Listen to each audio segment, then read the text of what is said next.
मसला जो है वो कैदी अल्फुजान नहीं है। मैं मारा गया, लुट गया, मारा गया, मुझे बता।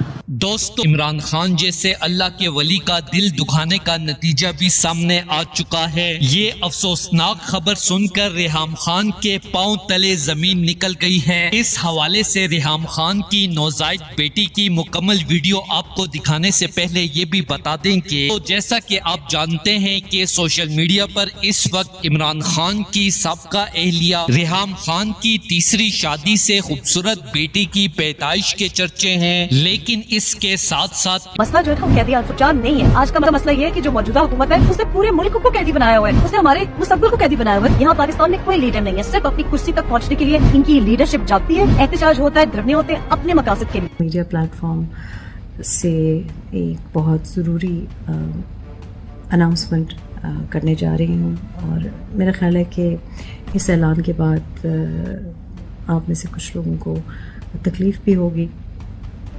कल रात से एक ख़बर गर्दिश में है और मुझे आज सुबह मुतादिद फ़ोन कॉल्स आई, मिस्ड कॉल्स बहुत थी और मैंने देखा कि ट्विटर पे बहुत ज़्यादा ट्वीट्स ट्रेंडिंग था ये टॉपिक और मुझे कुछ लोगों के फ़ोन कॉल्स आए कि न्यूज़ चैनल्स भी, कुछ न्यूज़ एंकर्स भी ये न्यूज़ के बारे में बहुत ज़्यादा सवाल जवाब कर रहे थे। दोस्तों, रेहाम खान इस वक्त मौजूद है लंदन में अपने तीसरे शोहर के हमरा, जहां पर तीसरे शोहर से रेहाम खान को अल्लाह ताला ने खूबसूरत बेटी से नवाजा था। लंदन से सोशल मीडिया पर वायरल होने वाली ताज़ा खबर के मुताबिक पेट में दर्द होने की सूरत में 50 साला रेहाम खान को अस्पताल ले जाया गया तो इमरजेंसी में डिलीवरी होने की सूरत में रेहाम खान की बेटी की तबीयत निहायत नासाज हो चुकी है। दूसरी जानिब डॉक्टरों ने रेहाम खान की बेटी को वेंटिलेटर पर मुंतकिल करते हुए कहा कि ये खबर सामने आने के बाद अजीम लीडर इमरान खान ने भी गहरे दुख और सदमे का इजहार किया है। दोस्तों, इमरान खान की इस नेक दिली के हवाले से अपनी राय का इजहार कमेंट सेक्शन में दें। वीडियो अच्छी लगे तो लाइक करें और इस चैनल को सब्सक्राइब करें।